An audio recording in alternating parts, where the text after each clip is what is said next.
Strategic autonomy ہے، وہ ساری باتیں سننے کو تو بہت اچھی لگتی ہیں، صحیح، لیکن حقیقت یہی ہے کہ بھارت کی بڑی ڈیپینڈنس ہے امریکہ پہ، اور وہ مکمل طور پہ بھارت امریکہ کو ناراض بھی نہیں کر سکتا. جی، اسی لیے پچھلے کچھ ماہ سے بھارت نے جو پبلک سیکٹرز میں آئل آتا تھا نا، جو پبلک انٹرپرائزز تھی، جس طرح مثال کے طور پر انڈین آئل کارپوریشن ہے، یا بھارت پیٹرولیم ہے، یا ہندوستان پیٹرولیم ہے، انہوں نے تقریباً بند ہی کر دیا ہے پچھلے 2-3 ماہ سے. وہ اب رشیا سے آئل نہیں صحیح، لیتے. صحیح، اب جو رشیا سے آئل آ رہا ہے وہ ساری پرائیویٹ جو ریفائنریز ہیں وہاں وہ امپورٹ کر رہی ہیں. مثال کے طور پر ریلائنس انڈسٹریز ہے، وہ بہت تقریباً 5 لاکھ بیرلز یومیہ وہاں سے آپ سمجھ لیں کہ روس سے آتا ہے. اسی طرح ایک اور کمپنی ہے نیرا انرجی، وہ امپورٹ کرتی ہے. اب ان کے لیے اور یہ بھی بتاتا چلوں اپنے ناظرین کو کہ جو ریلائنس انڈسٹریز کی ریفائنری ہے جام نگر میں گجرات میں، وہ دنیا کی شاید سب سے بڑی ریفائنری ہے پرائیویٹ سیکٹر میں. صحیح، تو اب ان کے لیے گو کہ انہوں نے کہا تو ہے، ریلائنس انڈسٹری جو امبانی صاحب کی ہے، ریلائنس انڈسٹریز والوں نے اب کہا تو ہے، اور نیگرا والوں نے بھی کہ جی ہمیں گائیڈ لائنز مل گئی ہیں بھارت کی جانب سے، اور خاص طور پہ جو سینکشنز لگی ہیں امریکہ کی، وہ سینکشنز اب چونکہ 21 نومبر کو افیکٹو ہوں گی، تو اب ان کے پاس تقریباً 1 ماہ ہے. تو اس 1 ماہ میں 2 صورتیں ہو سکتی ہیں. پہلی صورت تو یہ ہے کہ بھئی وہ کہہ دیں روس کو کہ جی اب ہمارے لیے ممکن نہیں ہے، تو ہم کوئی اور سورسز ڈھونڈتے ہیں، گلف کی جانب جاتے ہیں، یا پھر امریکہ سے ہی امپورٹ کر لیتے ہیں. اگر لیٹ سے ہمیں آپ سے آئل مل رہا تھا $60 پر بیرل کے حساب سے، تو ہم آگے پیچھے کہیں جا کر 62 یا 63 یا امریکہ شاید اس سے بھی کم دے دے، تو ہمارے لیے اب ممکن نہیں ہے آپ سے آئل لینا. دوسری صورت یہ بھی ہے جو کہ اس وقت بھی شاید کہیں نہ کہیں وہ اس پہ عمل درآمد ہو رہا ہو، کہ دیکھنا یہ ہے کہ میرے علم میں نہیں ہے، اور میں نے کوشش کی ذرا معلوم کروں لیکن وہ معلوم نہیں کر سکا کہ کتنے فیصد جو آئل ہے روز نیفٹ سے یا لک آئل سے براہ راست رشیا سے آتا ہے بھارت، اس کی پرسنٹیج کیا ہے. یہ بھی ممکن ہے کہ بہت سا آئل کسی تھرڈ پارٹی کے تھرو آ رہا ہو. صحیح، اگر تھرڈ پارٹی کے تھرو آ رہا ہے تو پھر تو اس کا مطلب یہ ہوا نا کہ بھارت کی جو کمپنیز ہیں، چاہے وہ ریلائنس انڈسٹریز ہیں یا کوئی اور پرائیویٹ ریفائنریز ہیں، وہ براہ راست روس سے امپورٹ نہیں کر رہی. صحیح، اگر سینکشنز لگیں گے بھی تو وہ اس تھرڈ پارٹی پہ لگیں گی جو رشیا سے آئل لے رہی ہیں. اس کیس میں لگ سکتی ہیں کسی تھرڈ پارٹی پہ؟ ہاں، وہ تو کوئی بھی جو بھی انگیج کر رہا ہے رشیا کو یا رشیا سے آئل لے رہا ہے، اس پہ لگیں گی. تھرڈ پارٹی کو تو آپ نہیں کر سکتے نا سینکشن لگا سکتے، کیونکہ مثال کے طور پر اگر میں رشیا سے، میں اگر ریفائنری میری اگر ہے، میں رشیا کی بجائے رشیا ایکسپورٹ کرتا ہے کسی لیٹ سے دبئی بیسڈ کمپنی کو، میں ان سے کرتا ہوں امپورٹ، تو میں تو براہ راست انوالو نہیں ہوں نا. تو اگر لگیں گی تو جو امپورٹ کر رہی ہے دبئی بیسڈ فرم جو ریفائنڈ، اس پہ لگیں گی. تو اس وجہ سے یہ ایک وایا میڈیا ہو سکتا ہے، اور یہ ممکن ہے. لیکن اب دیکھنا یہ ہے کہ ٹرمپ صاحب کا چونکہ ساری جو سینکشن انہوں نے لگائی ہیں، اس کا مقصد ہے کیا؟ اس کا مقصد یہی ہے ان کے خیال میں وہ رشیا کو انڈر پریشر لانا چاہتے ہیں.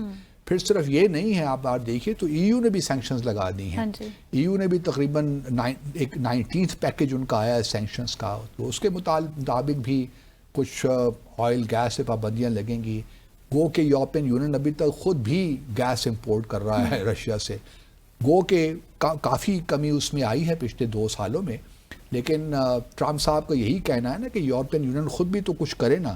ہم پہ ہی سارا تکیہ کر کے بیٹھے ہوئے ہیں، اور خود اپنے جو انٹرسٹ ہیں ان پہ کمپرومائز نہیں کرتے.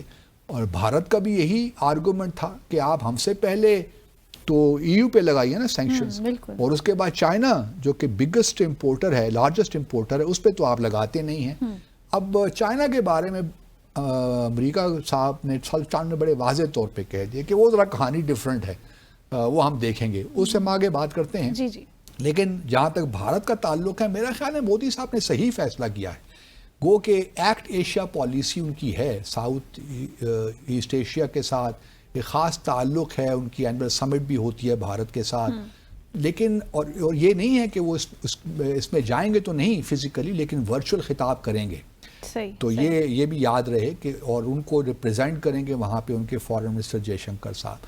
میرے خیال میں ڈپلومیٹیکلی اسپیکنگ مودی صاحب کا یہ فیصلہ صحیح ہے کہ وہ اس وقت ایوائڈ کر رہے ہیں ٹرمپ کو، کیونکہ ٹرمپ سے ملاقات کا کوئی فائدہ نہیں ہونا تھا. اور اس وقت اور چونکہ ابھی یہ ملاقات ہوتی پریزیڈنٹ ٹرمپ اور شی کی جو ملاقات ہوتی ہے اس سے پہلے ہوتی، تو ابھی جو پرائم منسٹر مودی کا انٹرسٹ ہے نا وہ یہ ہے، ایک تو کسی طریقے سے کوئی درمیانی راستہ ڈھونڈ لیا جائے، پھر یہ ہے کہ ٹریڈ ایگریمنٹ جو ہونا ہے اس میں ٹیرفز جو لگے ہیں 50% وہ کم ہو کر کم از کم 20 یا 19% پاکستان کے لیول تک آ جائیں، تاکہ ان کے جو ایکسپورٹس ہیں ٹو دا یو ایس، اور کافی ہیوج ایکسپورٹس ہیں، وہ کسی حد تک جو کمپیٹیٹو نہیں رہے وہ کمپیٹیٹو ہو جائیں. یہ اس وقت ان کا انٹرسٹ ہے. تو ان کا خیال یہ ہے کہ مودی صاحب سے اس وقت ملاقات کر کے، کیونکہ ٹریڈ نیگوسیشنز تو ہو رہی ہیں نا سیپریٹلی، وہ تو آفیشلز کے درمیان ہو رہی ہیں، منسٹرز کے درمیان ہو رہی ہیں. تو اس وقت مودی صاحب کا معاملہ یہ ہے کہ وہ رسک نہیں لینا چاہتے کہ پریزیڈنٹ ٹرمپ کو فیس کریں یا ان کے ساتھ ملاقات کریں اور اپنے آپ کو بند گلی میں داخل کر دیں، کیونکہ جب ٹرمپ سے ملاقات ہوگی تو شاید وہ پھر کمٹمنٹ کوئی دے دیں. تو اس وقت وہ دیکھ رہے ہیں کہ مذاکرات کس جانب جا رہے ہیں. آئل اگر نہیں لینا روس سے تو ہم کون سا ایسا طریقہ نکال سکتے ہیں، کیونکہ 21 نومبر تک ابھی ٹائم تو ہے نا. تو اس وجہ سے وہ تھوڑا سا کاشس کھیل رہے ہیں. اور سفارت کاری میں اگر آپ تھوڑا سا محتاط طریقے سے کھیلتے ہیں تو اس میں کوئی حرج نہیں ہے، کیونکہ آپ کے درپیش آپ کے اپنے ریاست کے مفادات ہیں نا. یہ نہیں ہے کہ بس ہم نے ملاقات کرنی ہے ہر صورت میں اور دنیا کو دکھانا ہے اور جھپی مارنی ہے، کیونکہ جھپی مارنے میں تو بہت ماہر ہیں. اور آسیان کے جو مالک ہیں انہوں نے شکر مانگا ہوگا کہ مودی صاحب نہیں آ گئے، کیونکہ ان کی جھپیوں سے جان چھوڑ گئی ان کی، ورنہ وہ جو 10 وہاں پہ وزیر اعظم یا صدور ہوں گے وہ تو اس بات سے ہی پریشان ہو رہے ہوں گے کہ مودی صاحب آئیں گے تو جھپیاں ماریں گے ہمیں، کیونکہ ان سے لوگ بہت تنگ ہیں اس معاملے میں. تو چلیے مودی صاحب کو انہوں نے فیصلہ اپنے طور پہ میرے خیال میں صحیح کیا ہے. اب بھارت کے لیے راستہ ایک ہی یہی ہے کہ یا تو بالکل بند کر دے، اور میرے خیال میں روس بھی اس کو انڈرسٹینڈ کرے گا، کیونکہ دیکھیں نا بہت زیادہ ٹریڈ ہے، $160 بلین کا ٹریڈ ہے بٹوین یو ایس اور انڈیا، اور اس میں بھی یہی ہے کہ balance of trait is in favour of India, تو بڑا فائدہ ان کو ہو رہا ہے. اور پھر اگر یہ 50% رہتی ہیں ٹیرفز تو بھارت کو بہت نقصان ہوگا، اور ابھی بھی اس کی جو ہے نا بازگشت سنائی دینا شروع ہو گئی ہے بھارت کے اندر. تو میرے اپنے خیال میں مودی صاحب نے صحیح فیصلہ کیا. 1 سال نہیں جائیں گے تو کیا قیامت آ جائے گی، اگلے سال آسیان سمٹ دوبارہ ہو جائے گی نا، اس وقت تک حالات ذرا پتہ چل جائیں گے، کوڈ کہاں کھڑا ہے، چین اور امریکہ کے تعلقات کس جانب جا رہے ہیں، پھر ٹریڈ نیگوسیشنز کہاں ہیں، ٹیرفز کس حد تک چل رہے ہیں. تو پھر اگر دیکھنا یہ بھی ہے کہ پھر پریزیڈنٹ ٹرمپ کا کیا رجحان ہے، تو کافی، لیکن میرے حساب سے I would say کہ پرائم منسٹر مودی کا فیصلہ بالکل درست ہے. صحیح. ناظرین یہاں لیں گے مختصر سا وقفہ، ہمارے ساتھ رہیے گا.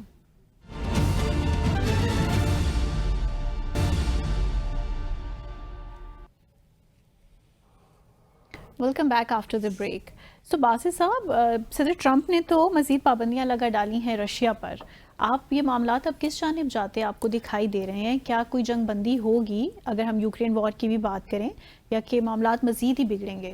دیکھیے ابھی آج ہی بلکہ یوکرین نے ماسکو کے اندر، ماسکو کے جو باہر ملحقہ علاقے ہیں وہاں پہ حملہ کیا ڈرون سے، اور ایک ریزیڈینشل اپارٹمنٹ بلڈنگ تھی وہاں پہ حملہ کیا.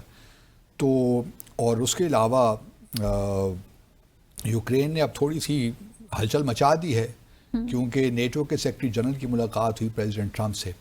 پہلے یہ تھا کہ پریزیڈنٹ ٹرمپ نے کچھ دنوں پہلے کہا تھا کہ جی میں سوچ رہا ہوں ٹومو ہاک جو کروز میزائل ہے وہ یوکرین کو دینے کا.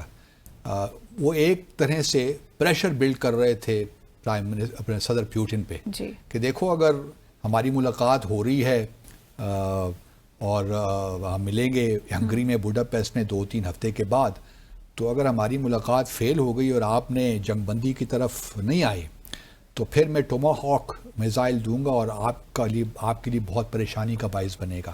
صحیح. اب چونکہ نیٹو کے سیکرٹری جنرل کی 2 دن پہلے ملاقات ہوئی پریزیڈنٹ ٹرمپ سے, تو اس کے بعد پریزیڈنٹ ٹرمپ نے یہ فیصلہ کیا ہے کہ ملاقات نہیں کریں گے پریزیڈنٹ پوٹن سے. تو جو بوڈاپیسٹ سے ملاقات ہونی تھی 2-3 ہفتے کے بعد ٹینٹیٹیولی اسپیکنگ, وہ اب ملاقات نہیں ہو رہی. اس سے پہلے روبیو اور سرگی لاوروف جو رشیا کے فارن منسٹر ہیں, ان کی آپس سے ملاقات تھی تاکہ ایجنڈا سیٹ کرتے سمٹ کے لیے, وہ بھی اب نہیں ہو رہی. صحیح. اس کے جواب میں پریزیڈنٹ پوٹن نے بھی کہا کہ جی ہمیں فرق نہیں پڑتا, سینکشنز لگا دی ہیں تو لگا دی ہیں, ہمیں اس سے فرق نہیں پڑتا, ہم مینیج کر لیں گے. تو لگتا کچھ یہی ہے. اور پھر انہوں نے یہ بھی کہا کہ پریزیڈنٹ ٹرمپ نے ملاقات کینسل کر دی ہے, پوسٹ پون کر دی ہے, تو بل یہ ملاقات ہونی چاہیے اور معاملات کو آگے لے کر جانا چاہیے اور یوکرین کو مذاکرات کے ذریعے حل کرنا چاہیے. اب پریزیڈنٹ پوٹن بھی اسمارٹ آدمی ہیں, وہ پریزیڈنٹ ٹرمپ کے ساتھ جو ملاقاتیں تھیں یا ملاقات جو الاسکا میں ہوئی, انہوں نے استعمال کیا کہ to build pressure on the you S. ہونا تو اس طرح چاہیے تھا نا کہ پریزیڈنٹ ٹرمپ پوٹن پہ پریشر بلڈ کرتے, وہ پوٹن نے ان کے ساتھ ہاتھ کر دیا. وہ بڑا اسمارٹ آدمی ہے وہ.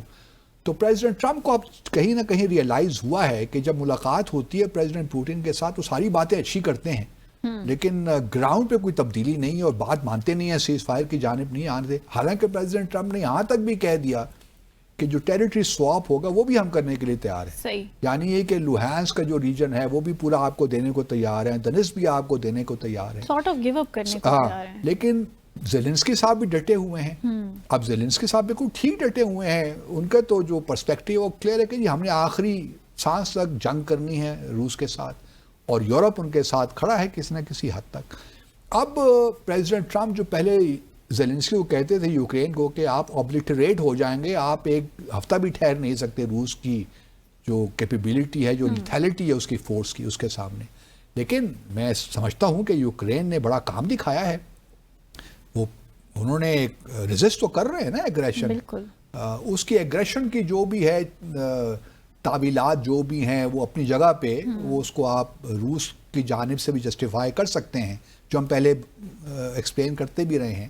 لیکن آل سیڈ اینڈ ڈن یوکرین کے لوگوں نے بڑی جرأت کا مظاہرہ کیا ہے اور ابھی تک ڈٹے ہوئے ہیں. بہت سے ایسے علاقے ہیں جہاں پہ روس کو کامیابیاں نہیں ہو رہی, اور پھر جو روس جو سفر کر رہا ہے, ہیومن اور ٹریجر جو لاس اس کو ہو رہا ہے, وہ بھی انبلیویبل ہے, انپریسیڈنٹڈ ہے ان مائی ویو.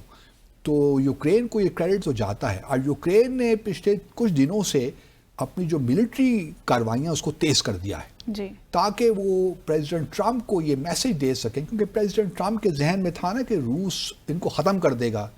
تو وہ ان کو بتانا چاہتے ہیں کہ ایسی بات نہیں ہے, ہم میں ابھی بڑی ریزسٹنس ہے اور ہم روس کو ابھی بھی دھکیل سکتے ہیں پیچھے. جو دمباس کا ریجن ہے اس سے بھی نکال سکتے ہیں اگر ہمارے پاس صحیح ویپنز ہوں. تو آپ ہمیں ٹوماہاک میزائل دیجیے, ہماری کوئی مدد کیجیے, تو ہم دیکھیے آپ کو روس کو ہم کیا اس کے ساتھ حشر کرتے ہیں. اسی لیے جو اس وقت معاملات ہیں وہ مزید میرے خیال میں انٹینسٹی کی طرف جا رہے ہیں رادر دین کہ کوئی حل نکلنے کی جانب. جو ملاقات کا اٹ سیلف نہ ہونا اور پھر سینکشنز کا لگنا, آئل سینکشن جو روز نیفٹ اور اس پہ لگائی ہیں لوک آئل پہ, تو یہ تھوڑا سا پیوٹن پہ پریشر بلڈ کرنے کے لیے ہے. اور دوسری جانب یہ پریشر بلڈ ہوتا ہے نہیں ہوتا, وی ڈو ناٹ نو. ابھی یورپین نے دیکھی نا, مثال کے طور پر برٹش نے کچھ اسلحہ دیا ہے, مثال کے طور پر جو ان کا اسٹارم شیڈو میزائل ہے وہ انہوں نے دیے, اور اس نے کافی تباہی بھی مچائی ہے روس کے اندر. اب دیکھنا یہ ہے کہ آیا پریزیڈنٹ پوٹن پریشر میں آتے ہیں کہ نہیں آتے. دوسرا جو معاملہ ہے, پریزیڈنٹ ٹرمپ یہ بھی دیکھ رہے ہوں گے کہ کس طریقے سے جو ان کی پریزیڈنٹ شی کے ساتھ ملاقات ہونی ہے سول میں, میرے خیال میں اس مہینے کے آخر میں ہی ہے یا اگلے ماہ کے شروع میں ہے. سول میں ایشیا پیسیفک اکنامک کوآپریشن سمٹ ہو رہی ہے, تو وہاں پہ پریزیڈنٹ ٹرمپ بھی ہوں گے. جمعرات کو ہے, یہ اگلے نیکسٹ تھرسڈے کو ہے. وہاں پہ پریزیڈنٹ شی اور پریزیڈنٹ ٹرمپ کی سول میں ملاقات ہے. اس ملاقات میں, اور یہ بڑی طویل ملاقات ہوگی, یہ 4-5 گھنٹے تک بھی جا سکتی ہے, کیونکہ وہاں ایجنڈا بڑا وسیع ہے. ایک تو چین کی جو ہے سینکشن لگا دی انہوں نے ارتھ منرلز پہ, ریئر ارتھ منرلز پہ. اس کے علاوہ جو پریزیڈنٹ ٹرمپ نے ایجنڈا بتایا ہے وہ تو یہی ہے کہ پہلا ٹاپ آف دا ایجنڈا ہے کہ کس طرح ہم یوکرین میں جنگ ختم کر سکتے ہیں. ان کے خیال میں چین جو اس وقت آئل لے رہا ہے، چین جو سپورٹ کر رہا ہے روس کو، اگر وہ رشیا کو روس سے اگر اپنی سپورٹ وڈرا کر جائے تو شاید پریزیڈنٹ پوٹن پریشر میں آ جائیں. وہ کیوں کرے گا؟ وہ کیوں کرے گا؟ پریزیڈنٹ شی یا چائنا کو تو یہ سرو کرتا ہے کہ جنگ جاری رہے اور سارا فوکس جو ہے وہ امریکہ کا ادھر رہے، یورپ کا ادھر رہے، اور مزید جو ہے وہ اسلحہ دیں اور سارا جو چین کی جانب فوکس نہ جائے. تو ان کو تو یہ سوٹ کرتا ہے. مطلب اگر آپ سب کے بعد باری پھر اگلی چین کی اگر ہی آپ ہے، کیونکہ چین کو اس وقت اہمیت یہ حاصل ہو گئی ہے نا کہ ڈائریکٹ کوئی ٹھیک ہے ٹیرس کا کانفلکٹ ہے، سب کچھ ہے، ٹریڈ وار بھی جاری ہے، لیکن اس طرح ٹینشنز نہیں ہو رہی جس طرح روس کے ساتھ اب ڈیولپ ہو رہی ہیں.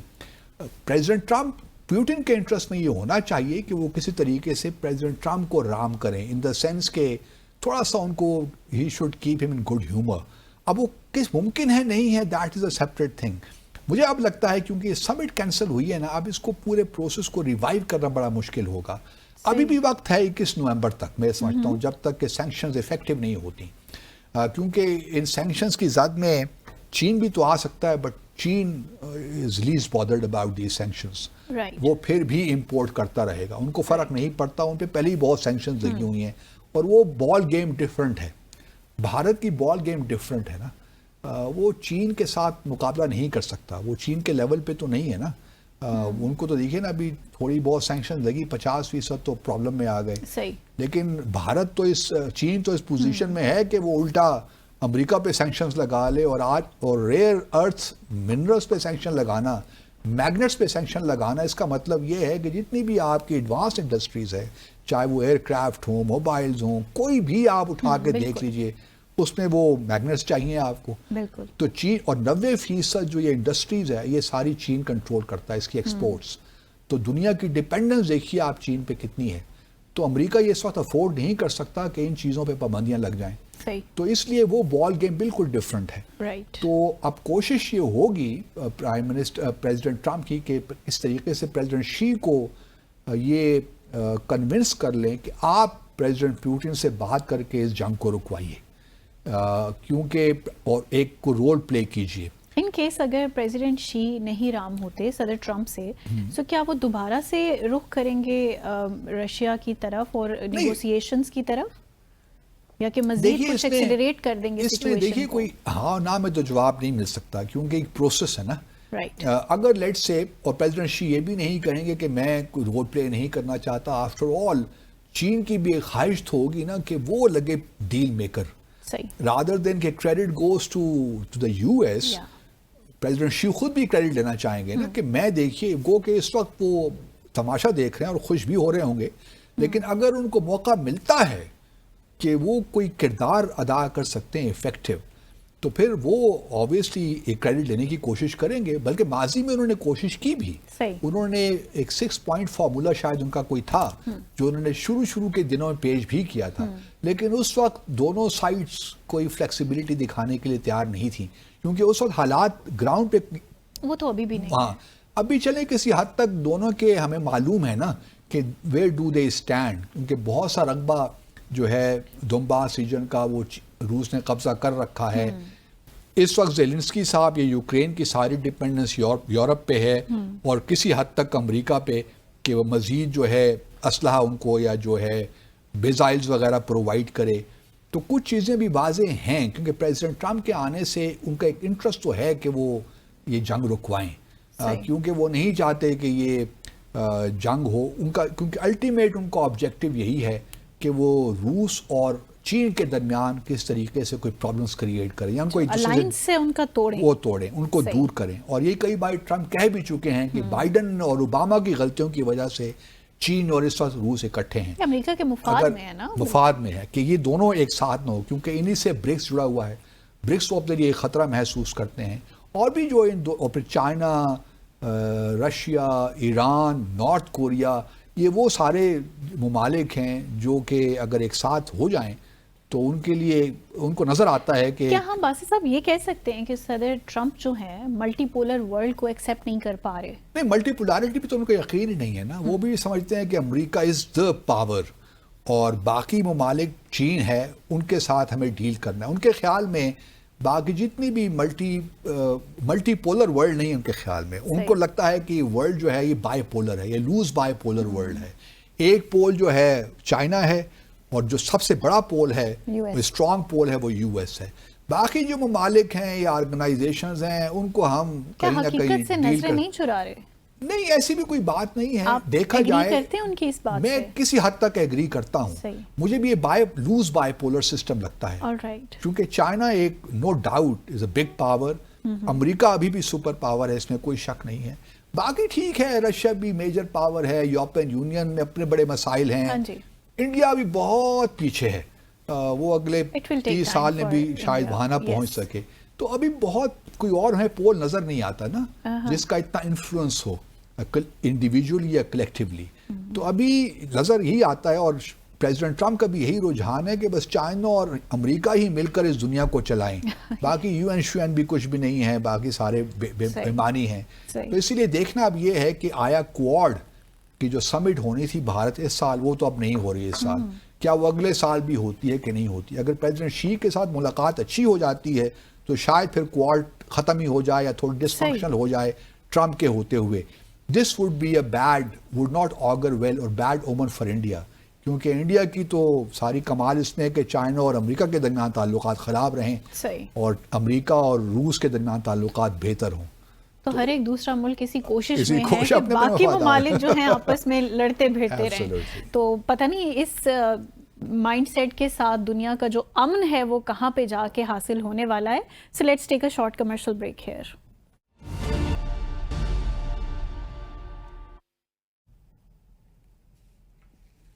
Welcome back after the break. Basit Sahib, Israel نے تو اپنی پالیسی واضح کر دی ہے. کیا مسلم دنیا کے لیے اب چیلنجز بڑھ گئے ہیں؟ اسرائیل کو اگر ہم بات کریں تو کس طرح سے پریشرائز کر سکتے ہیں؟ کوئی ایسا طریقہ بتائیں ہمیں. یہ خیر طریقے تو ہم نے پہلے ہی بہت بتائے ہوئے تھے، لیکن مسلمان دنیا ہی بے حس ہے بالکل. ہاں، یہ فیکٹر بھی ہے. Vice president J D Vance گئے ہوئے تھے نا تل اویو اور جیروسلم، تو وہاں جو وزٹ پہ تھے پچھلے دنوں، اسی وزٹ کے دوران ہی اسرائیلی کنیسٹ جو پارلیمنٹ ہے انہوں نے ایک قانون پاس کر دیا، اور اس کے مطابق وہ ہے کہ مغربی کنارہ جو ویسٹ بینک ہے اس کو وہ اپنا حصہ بنا رہے ہیں، انیکس کر لیں گے.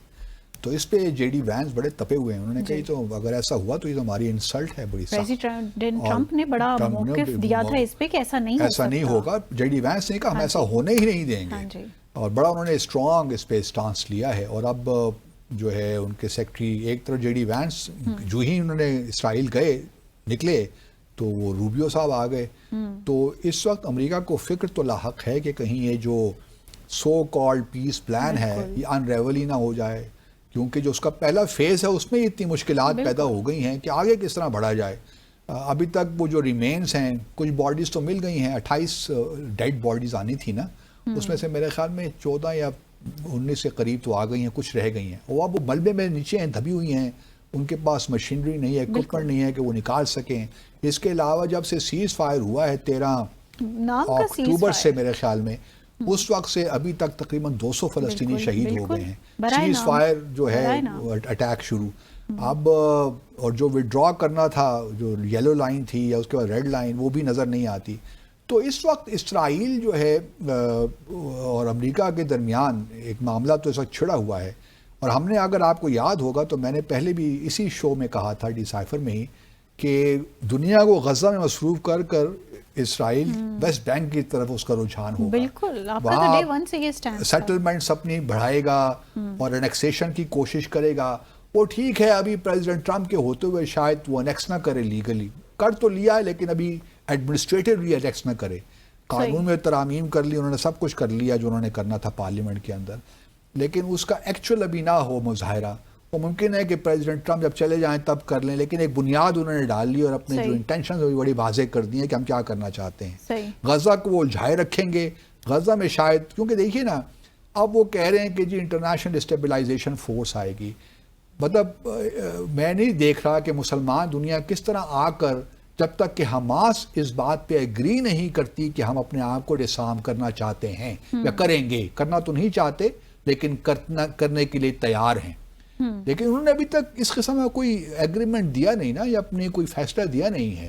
وہ تو یہ کہتے ہیں کہ تو پہلا فیز ہے، اس میں ہم پہلے بات چیت کریں، اور پھر اسرائیل جو ہٹرمی دکھا رہا ہے، وہ جو ہیومینیٹیرین اسسٹنس آنی تھی 600 ٹرک رفح کراسنگ سے، وہ بھی تک نہیں آ رہی، تقریباً 200 ٹرک روزانہ آ رہے ہیں.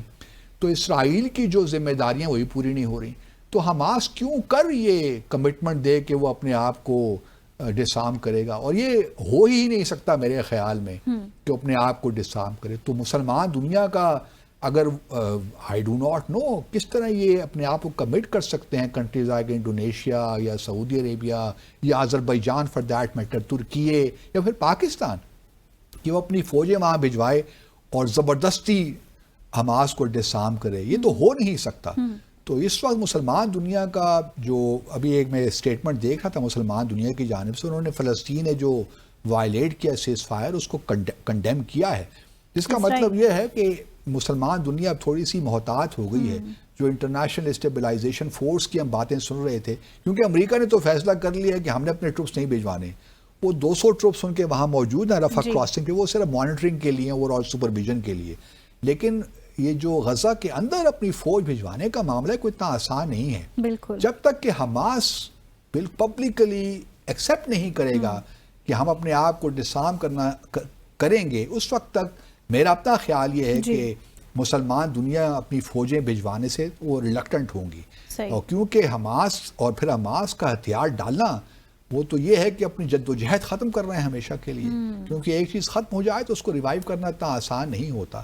تو میرا اپنا یہی رجحان ہے کہ یہ معاملہ ابھی سیکنڈ فیز کی طرف جانا بہت مشکل لگ رہا ہے.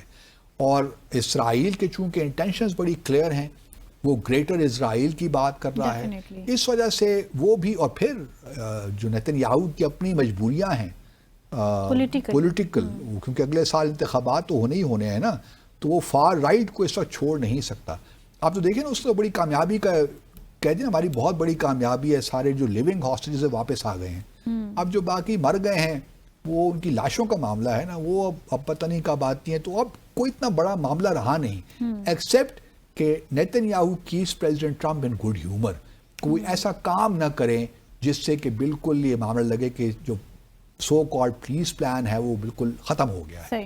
اس کو کسی طریقے سے فلوٹ رکھنا ہے، فلوٹ، تاکہ دنیا کو بھی دکھاتے رہے. حالانکہ ان کی ویسٹ بینک کے بارے میں پالیسی اب بڑی کلیئر ہو گئی ہے. غزہ کے معاملے بھی کہنا کچھ بہت مشکل ہے، لیکن میرا اپنا خیال یہی ہے کہ بس چلتا رہے گا اس طرح ہی. کوئی تھوڑی بہت ہیومینیٹیرین اسسٹنس بھی آتی رہے گی، اور اللہ بس رحم کرے غزہ کے لوگوں پہ.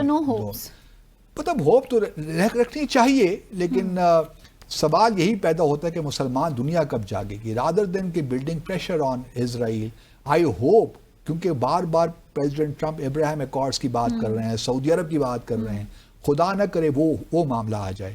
کیونکہ اگر سعودی عرب راضی ہو جاتا ہے، کیوں یہ کنڈیشن اگر لگا دی جائے کہ جی غزہ میں پریزیڈنٹ ٹرمپ یا اسرائیل کر سکتے ہیں نہیں، غزہ میں ہم تب وڈرا کریں گے جب ابراہیم ایکارڈ شروع ہو جائیں گے سائملٹینیسلی.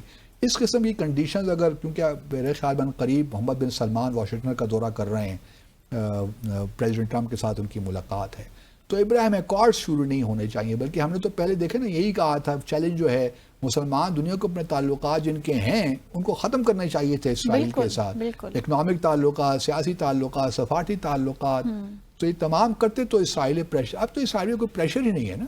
اب تو وہ حزب اللہ والا پریشر بھی گیا، لیبنان کا پریشر بھی گیا، سیریا کا پریشر بھی گیا، سارے پریشر جو تھے، بلکہ ہوتی کا پریشر بھی کسی حد تک ختم ہو گیا، حماس کا بھی ختم ہو گیا، ایران کا بھی پریشر ختم ہو گیا. وہ تو اپنے آپ کو اپنے آپ کو بتا رہے ہیں کہ ہم نے کامیاب ہو گئے، ہم نے 2 سال میں جو پچھلے 70 سالوں میں چیزیں نہیں کر سکے وہ ہم نے 2 سال میں کر کے دکھا دی. تو دیٹ از ٹرو.